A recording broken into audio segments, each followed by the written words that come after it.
we are going to talk about GraphQL in Magento 2. Beware, no more Magento 2 is Adobe Commerce. Never say Magento 2 anymore. Just say Adobe Commerce. It's very important. But before we go, just a recommendation. If you don't see my slide very well because it's small in the screen, just double click and you should use the full screen. Okay, so before we go, a brief introduction about myself. Just, if you never heard about me, and I don't see any good reason why you should have, but I'm Riccardo Tempesta, and this was the easy part of my presentation because I always remember my name. The problem is all the other part of the presentation. I've been Magento Master for 2 years in a row. I've been also a Magento maintainer, a Magento top contributor, blah, blah, blah, and whatever. Well, actually, no one cares. But I'm a proud father of Julia since 2019. That is the most beautiful that I have. And if you think I'm a serious guy, you have mistaken me totally.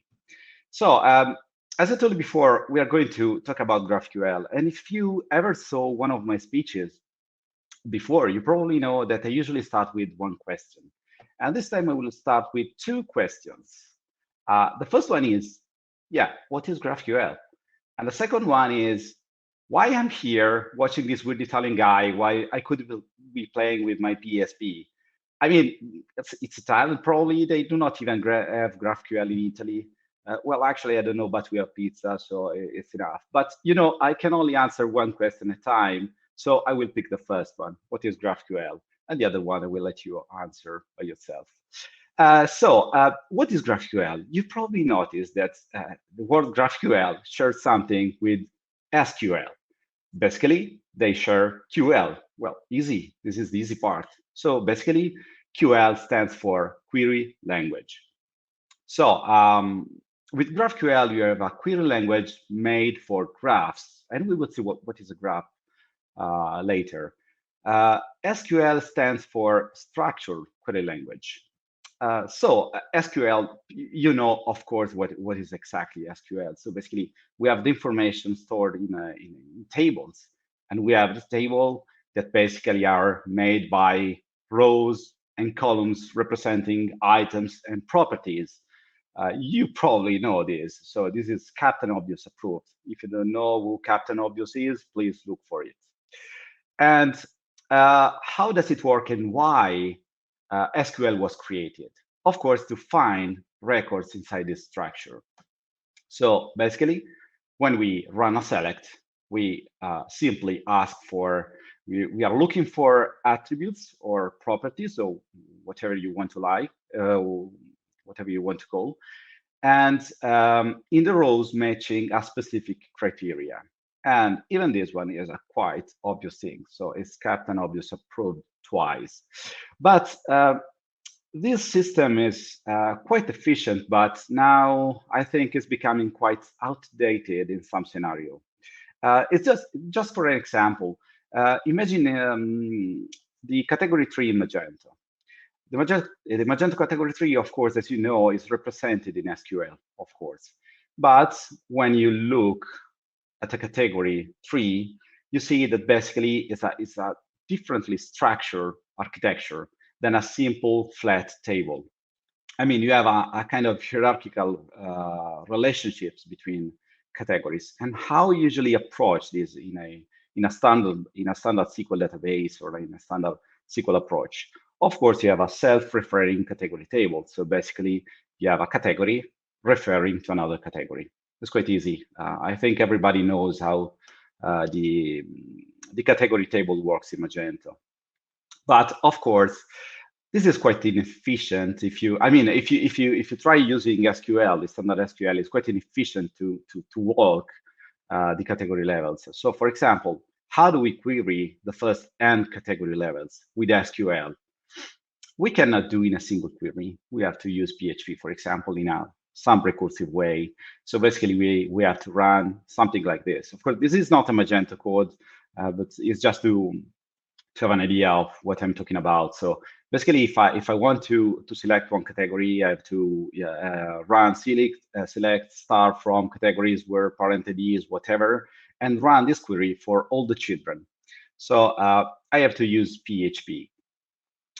And what do I need if I also need to retrieve products from the selected categories? It's even worse because I have to select the category through an SQL query and then ask for the products as well. So it's going to be quite complex from the programming point of view. So what you probably noticed is that even if we have the data represented in a table, we basically are querying a graph.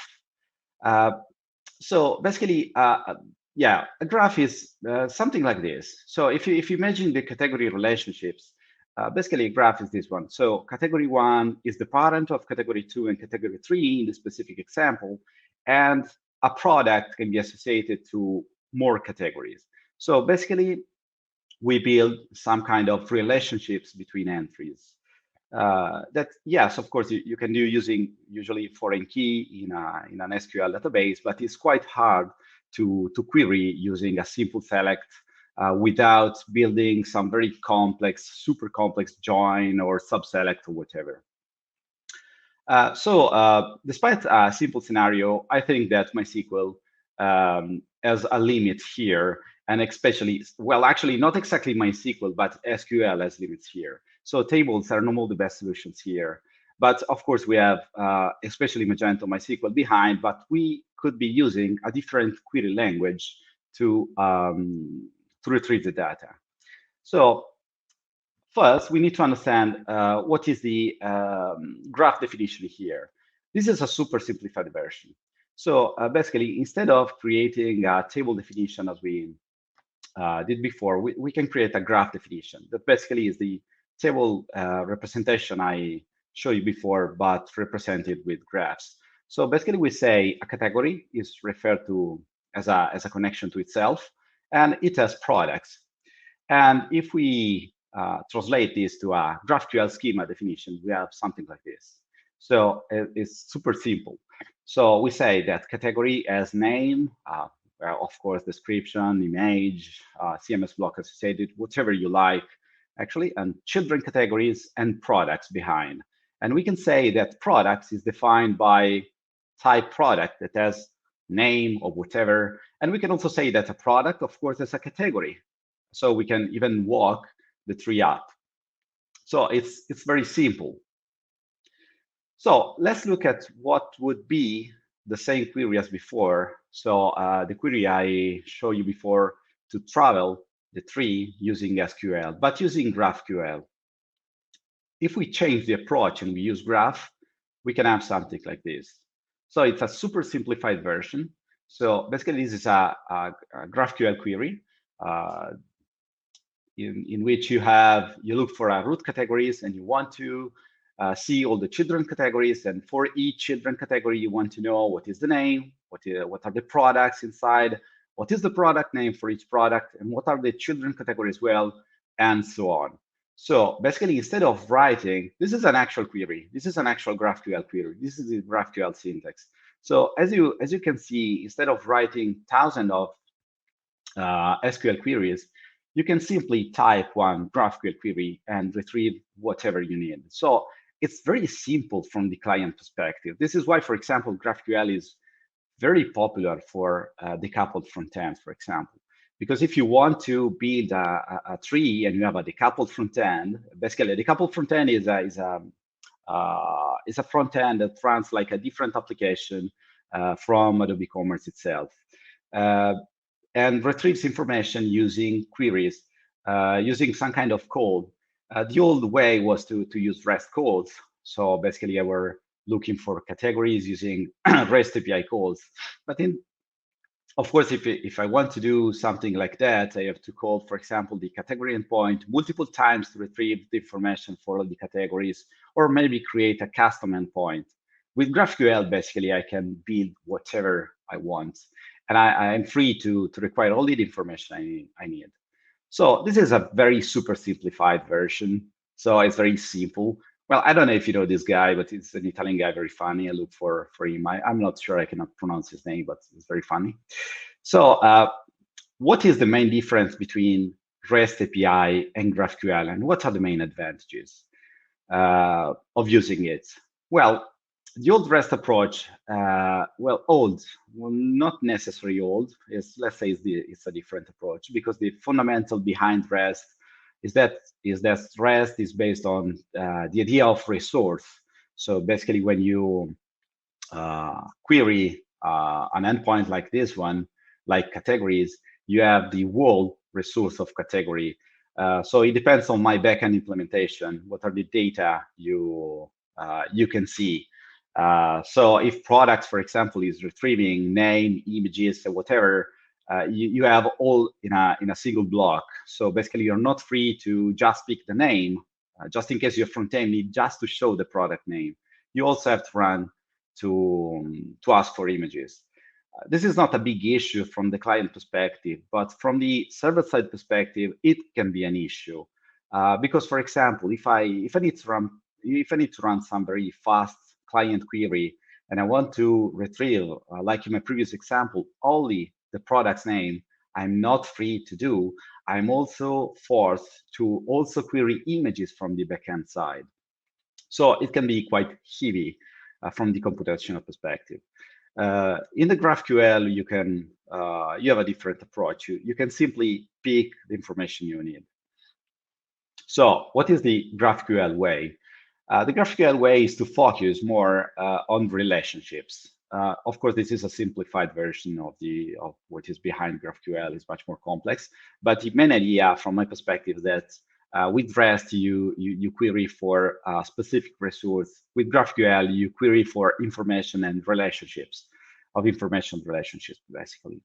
So you can pick whatever you like and whatever are the related items to the one you're picking. The other main advantage, is that basically you can build a single query, even querying for sub resources, like in this case, and you can skip whatever you don't need, and you just ask for what you need. The other main advantage of GraphQL is that basically you can make query compositions.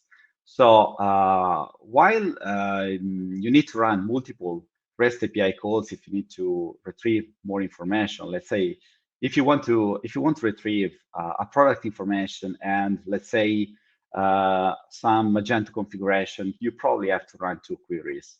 With GraphQL, you can compose basically two queries in a single call. And remember that both REST API and GraphQL usually are over HTTP. So basically, you simply open one connection instead of two. Well, this is not exactly true, depending on the system you're using. But of course, it's much easier and much cheap from the computation perspective to have one query composition. So you simply do not activate the PHP stack two times in this case. So this was a brief introduction of what GraphQL is. And let's see actually how does it work under the hood. So I told you before, the main advantage from my perspective is that you can pick only the information you need from GraphQL. Like in my example here, you can simply pick the name. How does it work under the hood? Well, one of the key of GraphQL is resolver. Basically, a resolver is a function, is nothing more. It's a function that helps you in retrieving the information of a specific node. So what is a node? A node is this circle you can see here. So basically, a node can be the SKU of a product. One node can be the category itself. One node can be the category description, whatever. And each node can be associated to a resolver. And the resolver, as I told you before, is a function. So from the backend computational perspective, I can decide, for example, to not query the images of a product and not activating resolver of the image. So basically, I offload the server from this computational workload. With REST API, I have to call everything in a single call. So this is one of the main super advantages. And resolver are also responsible, for example, for resolving all the relationships or whatever. But let's look, how does a resolver look like? This is an example. Basically, I have a function. I have to implement a resolver interface in Magento. This is a typical Magento example. This is a not true Magento code, but it's just to have an idea. So basically, I have some information passed to my resolver. One very important aspect is args, that basically are the parameters passed to my query, and I do my job in retrieving my information and returning one simple associative array. And in this case, I'm simply returning SKU and name. So basically, I'm resolving probably the whole product in a single call. And this is quite simple, of course, to do.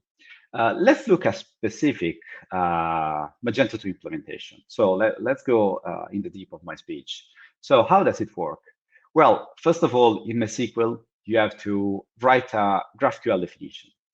Most of the job is always done, is already done in the core. So most of the code is already written by the Magento team. Adobe Commerce team, I'm sorry. So like in this case, this is a true code you can find in which we have a product definition and the query you can run against a product, for example. So let's pick this example. So if I ask for products, I can query products using all these arguments to, of course, filter my products like I do in SQL when I run select whatever from products and so on. So basically, I can apply filters. And I have, as a result, products that is defined as type products that basically embeds one items node that is made by an array of product interface and so on. So this is a simple, well, actually not exactly simple, but it's a GraphQL definition in Magento. You can find here in the code. And how does the Magento 2 resolver work? This is a piece of code that I took from Magento. So basically, as you can see, as I told you before, a resolver basically is a function that, depending on the arguments or the node where you are, basically retrieve information from the database. So in this specific case, I'm running, for example, a search query, probably against Elasticsearch or MySQL or whatever is behind. We don't care in this specific case. And I'm returning data array. That is an associative array containing all the nodes. As you saw before, basically, they are the same name we have here in the GraphQL schema. So if I'm querying the specific resolver, I get this information. And of course, this was the way to retrieve information from the database. But GraphQL also have a way to, of course, write information. So like in SQL, you have select for retrieving information and insert and update for writing information or editing information. In GraphQL, you have mutations. So basically, mutations is a common, is what is called a common. It's something that interacts by changing the persistence layer, so the database in our case. So it works exactly like a resolver, but usually I have parameters that specify what you're going to do. Well, actually, you can have parameters and arguments also in a query, but usually it's more common to see in a mutation. And I also have a return information. So for example, this is an add simple products to cart. So as you can imagine, we are trying to use GraphQL to add a product to cart. So we run this mutation that do some job under the hood. So probably opens the quote, add the quote item, whatever, and return some information. And the information is as the structure of a GraphQL query. So basically, I can run one mutation, so change the database, and have some immediate output. And I can pick what I want to know about the return information. So even in this case, it's a very super simple approach. And let's see how a mutation schema looks like. This is a mutation schema definition. So it's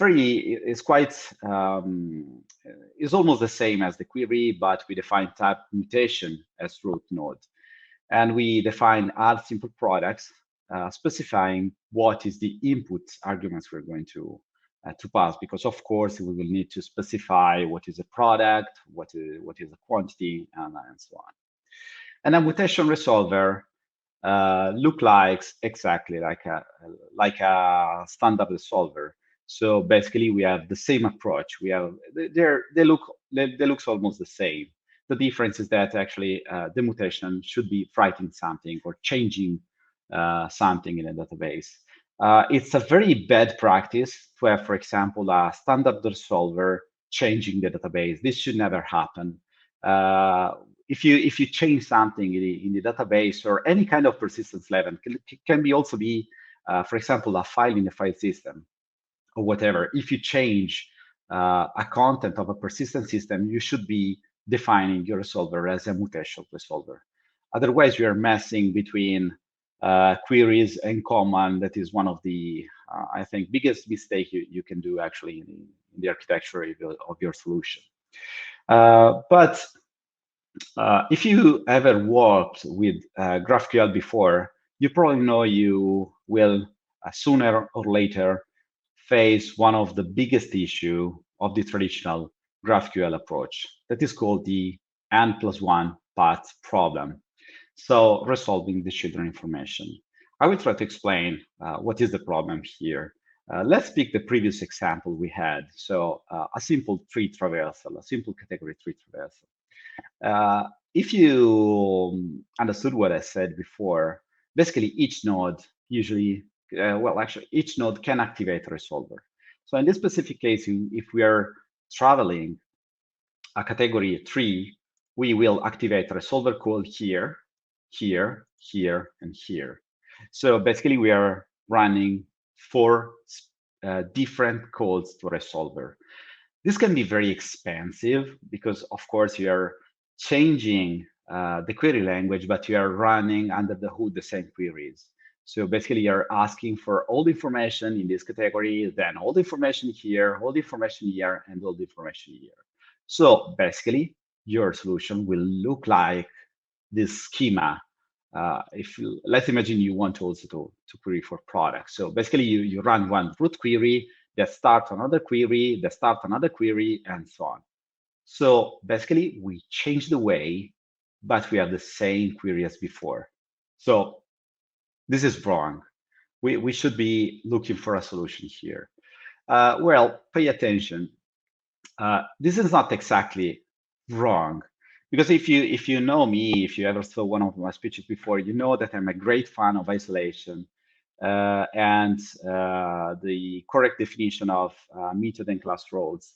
So in this specific case, it's not wrong from the architectural perspective to have one function resolving each specific node. The problem comes from performance, because of course, it's different to run one query for each product or running one query for all products or all categories is much more different, you know. And this is why batch resolvers were made. Well, Magento calls batch resolvers. If you ever work with Node, for example, is data loader. Well, actually, they have different things, but they are always the same. It's one resolver to rule them all and one resolver to bring them all. Yeah, I know this is not funny at all, but I'm sorry for this. But okay, changing my slide immediately. Okay, so what is the difference between a standard resolver and a batch resolver? Well, it's super simple. It's a super simple difference. So basically, while a standard resolver is retrieving information from one single query, as you can see here, a batch resolver may handle multiple requests in a single function. And you may say, okay, so what is the difference? Well, it's quite simple. I can take one request array, process all the information in one simple query. So let's pick the previous example. I'm looking for category 1, category 1.1, blah, blah, blah, whatever, since category 4. I can simply run one query, retrieving them all in a single one and explode in a response array. So basically, we change completely the approach from the, we totally change the database approach. And we switch from this complexity level to this complexity level. And if you're retrieving even more information, let's say images, attributes, or whatever, it's even more efficient. So basically, it's super efficient. It's a super efficient way. You cannot have this even in REST. You have to build your own custom endpoint probably if you want to do like that. So yeah, the first reaction is usually, yeah, GraphQL is great, mutations, wow, resolver, match resolvers, yeah. So yeah, I'm sorry. Okay, coming back to my standard series mode. Okay, this is why GraphQL is super great, and this is why GraphQL is usually used with headless front end, because the perfect technology does not. No, it does. Well, actually, it does. So if you're running some headless solution, you probably want to use GraphQL. Because let's pick this example. I told you something before about this, but if you have the old REST API approach, let's pick a React front end or Vue or whatever you like. I'm a big fan of React, so I mentioned React, but you can do this with even with a vanilla JS stack. I don't care, Angular, whatever. So basically, you have a REST API call to Adobe Commerce to retrieve information, and more information you need, more codes you have to run. So this is actually, it can be a huge problem. You can have a high latency, you can have a network workload and whatever, and so on. So with GraphQL, potentially you can simply run one GraphQL query. This does not happen in real life. Usually you have multiple GraphQL queries, but of course you have much more or less GraphQL queries than REST API queries. So REST API, oh, no thanks, Boomer. I prefer GraphQL, absolutely. So this was a super fast explanation of what GraphQL is, because speaking about GraphQL, it may require actually not 1/2 hour, but probably 1/2 year. So this was a super fast introduction. And just in case you understood something of my messy presentation, yeah, feel free to reach me in any way. So the best way is finding myself in Twitter or in LinkedIn or whatever. So feel free to ping me, because I always have time for you, because I have no social life. So not a problem. Thank you for your time. And now you can continue playing with your PSP. And feel free to ask questions, and absolutely no rush. Thank you, Riccardo. I was saying in the chat that you are wrong. The slides were very funny. Okay, that's good. While we wait for questions from the audience, there is a question that I wanted to ask you. What do you think of the current API coverage that Magento has on GraphQL? For example, I noticed that it's quite hard to query all the product attributes for a product specification page. You need to do multiple queries to get what the attributes are, and then for them to include them in the GraphQL query. What's your finding on that topic? Well, actually, it's not that hard, because I can be mistaken actually, because I've been working mainly with the Magento stack from the Headless perspective, using, for example, the Scandi PWA implementation that, as you may know, use GraphQL, and they also made a big customization of the GraphQL stack. So I'm not sure if I'm what's saying is coming from Magento itself, or the Scandi PWA implementation, but I'm quite sure that it comes from Magento. If you simply add the attribute as shown in product listing, you can, for example, run the query using the search approach instead of using the product detail approach. That is the fastest way. But coming to the original question, what is my idea about the coverage? Is quite wide in the 2.4.2 Magento implementation. Before was quite lucky, especially some very useful part.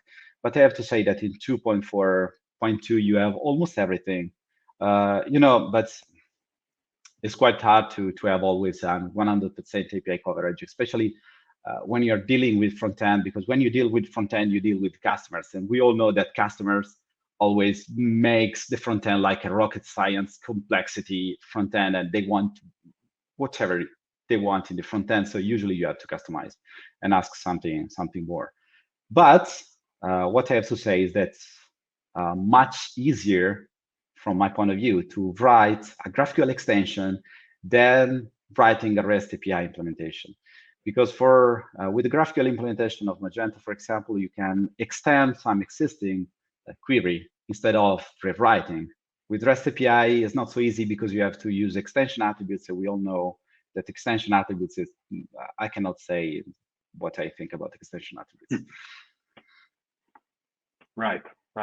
Also, what are your thoughts on the performance of GraphQL, and especially what are your thoughts on caching the request with something like Varnish in the front end, for the front end? Well, GraphQL has a big issue in Magento that I hope they will be addressing soon. I know there are a lot of people found some workaround, but it's not the cache itself, it's warming the GraphQL cache, the real problem. Because the GraphQL schema reading implementation is not exactly the best work in the Magento architecture, probably. So basically, when you flash the cache of Magento, it requires a lot of time to rebuild the schema of the GraphQL under the hood. So basically, if you flash your cache where your website is live, you probably have an offline website. Unless you open and this is a big issue. But once you cache it, it's super fast, because if you use GraphQL in the right way, so using get and post quotes in the right way, for example, because of course you can, especially for example, if you look at the Scandi PWA, like I mentioned before, they did a great implementation to even speed up the get calls. But if you use it in the right way and allow Varnish to cache the query, of course, it's super fast. If you always use post calls, of course, it will be a slow front end, maybe a bit faster than a traditional post REST API call, but it's not faster as it should be. Okay. Thank you very much for the presentation. Okay.